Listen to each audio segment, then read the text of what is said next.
We're on a road to nowhere.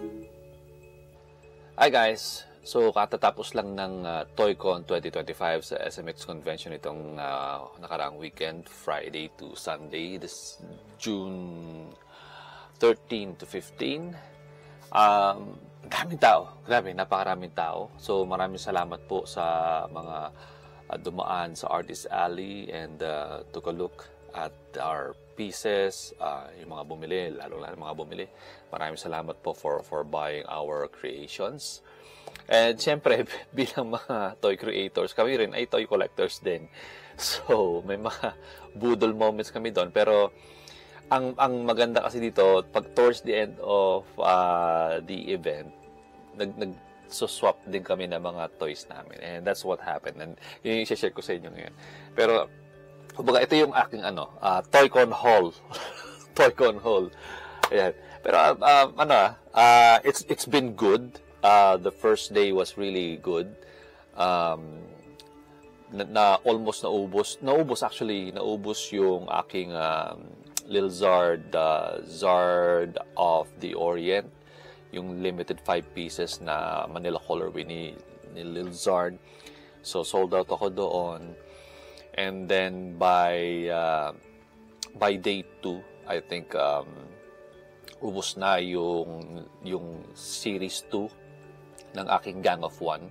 So 5 pieces yun na puro one-off. And then my Mavangelion, yung one-off na 9-inch Mav na Evangelion colorway. So my friend John purchased it too. Yung Mav na Uzumaki Dream Scarlet Flare na Mav na 9-inch din na pang-gallery ko yun eh. So it's an enhanced version of the Uzumaki Dream. 9-inch Mav, so okay na rin yun. And then finally, yung Octobear na custom ko, Octobear ni Enchong Hoxon na kinostom namin noong December ToyCon 2024. So that's gone also. So yun, no? And may mga magnets din, mga stickers, no? Yung posters, walang pumata sa posters ko eh. Talagang laruan ng punta ng mga tao to. Laruan, stickers. By the way, yung collab din nga pala namin ni Sarah na 12-inch na Sarah na ginawa kong Asuka colorway, nabenta rin yun. Yan. So maraming salamat po sa collector ni Sarah. Isang turo lang eh. Okay, mine. Ganun kabilis. Alright. So, una ko nakuha itong galing sa surplus na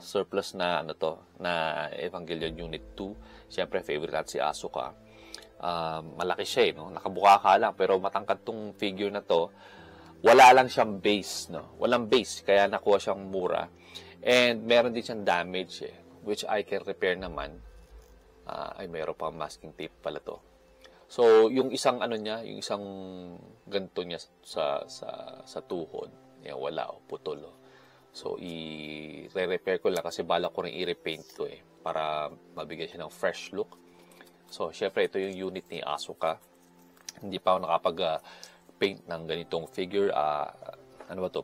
PVC ba to? I'm not sure. Pero I'm sure makakalas to. Using hot water or boiled water. Yan. So, ito, ang una kong nanenok noong ToyCon. And of course, syempre si Enchong, kakatuwa itong bigay ni Enchong. Nag-customize siya ng toy na kamukha ko. No? Kakatuwa. Si Enchong talaga. Binigyan niya kami ni Sarah. Ito, nakasalamin, tapos nilagyan niya ng logo ko. Kulay red yung shirt, of course. Tapos yung sombrero, yung Ava 1 ko na sombrero, which is this, suot ko nga, which is this. So, ako to. Parang nagpula akong shirt, So, this is the custom of Enchong Hoxon, or Enchong Creations. Enchong, maraming salamat dito sa gift mo. And also, binigyan din niya ako ng broccoli na blank. Broccoli na blank. Pipinturahan ko yan. Salamat, Enchong.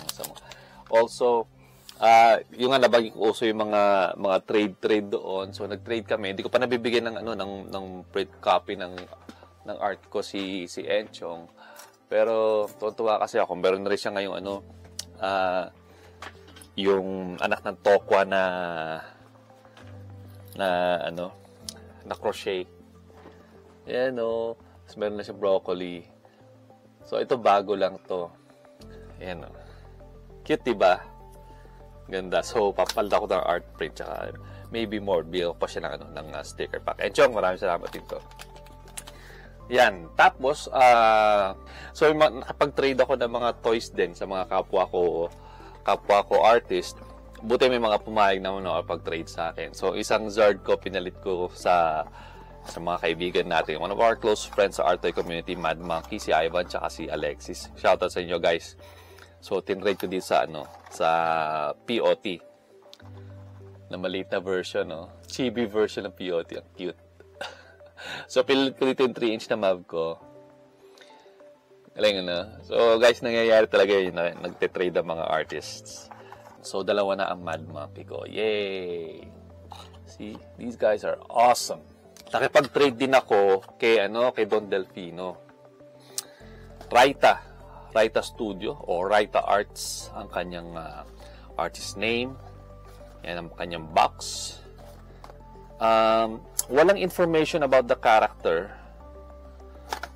Wala kasi siyang kasamang card. I don't know kung sadya yun or nakalimutan isama. Pero Don, ito yung toy mo. So, I traded this with one Lil Zard. Galing, oh. Mahilig ko naman sa Game of Thrones. So, parang itlog ng, parang itlog ng dragon. Galing, oh. Sa ganda ng paint job dito. Para siyang chameleon na green. Galing, oh. Si Sarah, binigyan din ako si Sarah. Binigyan. May nagpapalit ng figure. Kasi nabasag yung wing. I don't know kung kasalanan ng client or during transport naputol yung wing ni Vesper. So binigay na lang ni Sarah to sa akin, ididikit ko lang. False Angel. Naka-trade ko rin ang dynamic doong paborito ko, yung Obscure Prototype Labs. So I traded my MAV Lumion. By the way, available pa yung Lumion, yung MAV. Should I show it to you? Bago ko ipakita tong kila Atora at kay Neneko. MAV Lumion, limited 6 pieces. Ito siya, the newest form of MAV. Fluorescent siya. Pag tinapatan po ng UV light or black light, nag-glow yung kanyang mata, yung mga green highlights sa figure. So, pati yung itong laces na to. Yan, nag-glow yan. Ang ganda niya pagka tinapatan mo ng UV light. Okay, so that's MAV Lumion. Lumion. Ito yung kanyang cover. Ito naman si MAV Flare. Ito yung smaller version nung Uzumaki Dream Scarlet Flare. Ito na flare lang to. Wala siyang Uzumaki design kasi yung mga swirl sa katawan. Ito, ang kanyang base color is yung chameleon color ni Arcom. Cygnus yata. Cygnus. So, yan. So, may mga swirls din siya. I don't know if you could see it. May glare kasi nung Ayan. So, ito. Available pa po ito. One-off to one-off. 6 inches na one-off. And then, itong Lumion, I still have 5 pieces left. Kasi nga, yung isa, 6 kasi siya. Yung isa, I swapped it with my favorite two. Again, si Marilyn tsaka si Art. Yung magkapatid na artist. My favorite artists. I have a few more pieces of them sa mga nakaraang Toy-Con kong bili. Pero ito, may special to kasi kaswap nito si Mav. Ayan, ito si Camov 9. Galing.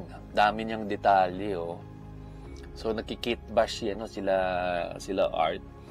And then they painted. I think for this one, si Art yata gumawa nito. No? Kasi may mga pieces sila na si Marlene lang, minsan si Art, minsan collab silang dalawa. So, I believe ito si Art. Sorry kung mali ako, no? Pero si Art lang kasi nakasign sa, sa COA, sa Certificate of Authenticity. So, ito ay creation ni Art of Obscure Prototype Lab. Ngayon, gagawin na tayo sa highlight ng aking, ng aking Toy-Con. Because, anong year ba to? Late last year or early this year, nag-custom ako for a client, si Luis. Nagpa-custom siya sa akin ng Mr. Bone. Hindi pa ako nakakapag-custom ng Mr. Bone before. Puro Hirono, pagdating sa mga blind box toys. So, ito yung custom na Mr. Bone ko sa kanya. He bought the Mr. Bone as a loose figure. May mga missing parts pa eh. So, naisipan niya ipakos. Kulay blue yung original kulay nito eh. Itong Mr. Bone na to. And then si Laura, so magkaibang magkaibang brand sila, magkaibang IP sila. Si Laura from the Werewolf Tea Party, I forgot ko anong pangalan ng Laura na to. Ito yung para meron siyang veil. Kulay purple yung original, purple and black yung original niya. So, sabi niya, Kuis, gusto ko, parang naka-piggyback siya sa likod ni Mr. Bone. Tapos, parang lumalabas siya doon sa backpack. Kasi si Mr. Bone, parang meron siyang backpack na PlayStation sa likod. Actually, may controller ngayon dito sa gilid, PlayStation. So, yung classic PlayStation 1. So, yan. Kinostom ko to. Magkakilala na si Mr. Bone, tsaka si Daddy Panda, no? So, dumaan siya sa booth namin, sa table namin. That time, wala ako. Basta may pinuntahan ako. So, around the area ako. Tapos, tinatawagan ako nila Sarah. Sabi, dito si Mr. Bone. Pinipicturean yung, pinipicturean yung custom mo. So, balik ako. Pagdating ko, wala na si Mr. Bone doon. Tapos, sabi ko, sayang. Tapos sabi niya, natutuwa siya, parang ganda siya. So, natutuwa naman ako na ganun ang reaction ni Mr. Bone. And, yung nga, nung bumalik siya doon, nag-meet na kami, pakilala ko, and, so, sabi niya, this is really good, sabi niya ganun. Umalis siya, nakalimutan ko papirmahan. So, meron pa kaming episode to ni Mr. Bone, ni Sir Gino, ang pangalan niya. Mahilig siya mamigay ng toys, actually. Namimigay siya. Siguro pagka nagustuhan ka niya or what. So, nung una namigay siya ng Baby Mr. Bone na blind box. So, nakakatawa. Si Rob talaga na, namayagpag sa mga gift ni Mr. Bone kasi tuwan-tuwa si Mr. Bone kay Daddy Panda eh. Ayan ang ganda.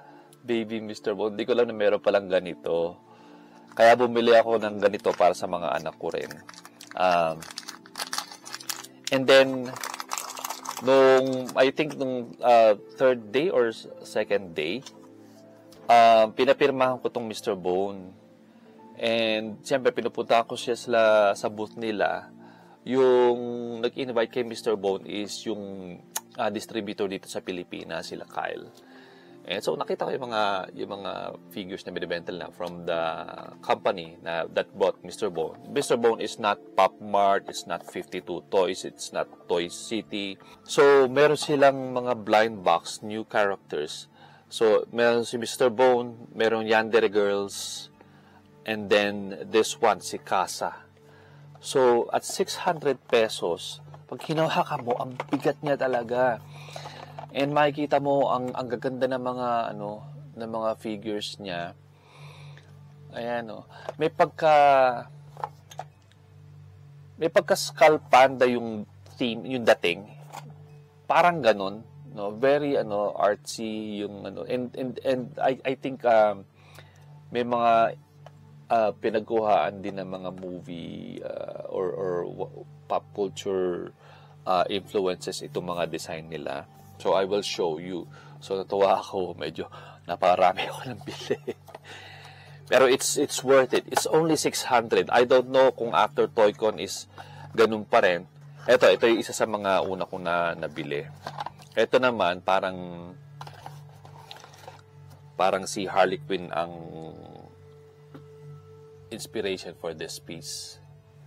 Meron siyang hammer, pero isasandal mo lang sa likod niya, hindi niya nakahawakan. Yan. See? Nice, di ba? Tapos natatanggal yung mask niya. Lahat sila natatanggal yung mask.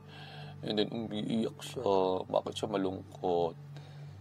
And guys, mabigat siya. In fairness, mabigat siya. For 600 pesos. Ang laki. For 600 pesos. Just for comparison, ito yung kubo. Ito yung size ng kubo. So, parang ka-size ni kubo si Hirono din eh. So, ganyan ang difference nila. Ganyan ang difference nila. Alright? So, yan. This one naman, ang inspiration for this is si Pennywise. Si Pennywise nung It na horror movie. Oh, di ba? Tapos ang kanyang mukha, ayan. So, in Mr. Bone fashion na mayroong maskara, mayroon din sila maskara. This one, hindi ko alam kung anong influence ito. I'm not sure kung Coraline, pero hindi. Hindi ko alam kung... Kasi ayan yung mata niya, oh. Buttons. Coraline kaya to. Tapos meron siyang strawberry jam sa likod. Pero it's fluffed or velvety yung texture nito. Kaya lang mayroong siyang tama sa noo, merong itim. And ito yung mukha niya. Hindi ako na-attract sa mga yung mga crying na toys. Yan. Kaya yung Cry Baby, wala appeal sa akin. And then finally, sa casa, itong hindi ko alam kung anong theme nito, pero gustong-gusto ko yung mask nito. Ayan o. Oh. Diba? Tapos naka-braid siya eh. Kaya hindi ko alam kung Wednesday ba to or what. Pero, ano ba to? The Exorcist? Ganda oh. Ganda lang. Ang sarap i-custom mo ng mask niya oh. Yan. Alright. So, yun yung 4 na kasa na nakuha ko. And then, of course, di ba pwedeng walang Mr. Bone. So, kumuha ako ng Mr. Bone na full size, which is this. And nung una, ang nakuha ko, yung parang cowboy. Kaya lang, merong nawawalang piece, yung pinaka-holster ng baril ng cowboy. So, binalik ko. Sabi ko, nag-decide lang sila, sige sir, bunot na lang kayo ulit. And buti naman, ang nakuha ko yung si Leon. Si Leon, the professional. Naalala niyo yung pelikula na yun with Natalie Portman and sino yung French guy na yun? Ayan. Tapos meron kasamang baril yan eh. Kaya lang yung baril, wala siyang holster eh. Di ko lang, parang extra accessories lang. And then this one, I had Mr. Bone sign it. Yan, pinapirma ko kay Sir Gino. So, Leon, pag tinanggal mo, gano'n. And, ang kagandahan nga dito, since di magnet yan, pwede kong kunin yung maskara ni Casa, and then, isuot ko sa kanya. O, di ba? Galing, di ba? O, mix and match, mix and match. Ito kaya, ito, di ko pa natatry isuot sa kanya. Itong It. O, di ba? O, di ba? Kaya napabili rin ako. And then, yung pinapirma ko kay Mr. Bone to. And as he was signing it, parang dumaan lang sa utak ko. And sabi niya, will you make one for me, please? And then, tumango na ako. Alam ko, narinig ko yun eh. Tumango lang ako. Tapos, nung upo na ako, nung umalis na siya, sabi sa akin ni Sarah, di ba narinig sinabi ni Mr. Bone, will you make me one, please? Sabi niya, oo nga no. Puntahan ko nga. Di pinuntahan ko siya. Yun yung binili ko yung mga baby Mr. Bone para sa mga anak ko. And then nandun siya sa booth nila. And then I asked him, did you say that you wanted me to custom one of your pieces for you? So yes. So sabi ko, from what series are we going to custom? So, from the camping series. So doon daw kukuha na isang figure from the camping series. Tapos may sinasabi siyang ikabit ko din eh. Parang ganito rin kay Laura. So meron siya pinapakabit din sa akin. And sabi ko, how are we going to do this? How can I message you, send you, get the figure? Sabi, i-course through ko na lang daw sa distributor, kila Kyle. So, si Kyle, kinuha yung IG ko, and then follow kami sa isa't isa. So, sabi niya, I'll be back next year. So, okay, that gives me a lot of time to custom the piece for you. So, in short, magko-custom ako ng Mr. Bone para sa creator. Very good. Tapos, sila din ni Daddy Rob may usapan pero hindi ko na i-disclose dito ko kasi. So yun ang yung mga nakuha ko during ToyCon, and meron din ako mga footage na sinute, inikot ko yung floor. Ang hirap maglakad sa loob, napakasikip. Kaya tinamad din ako magkuha ng footage. So it's not much pero I will also post that. So maraming salamat, Uncle Ricky, and we'll see you in the next video. Salamat. Bye-bye.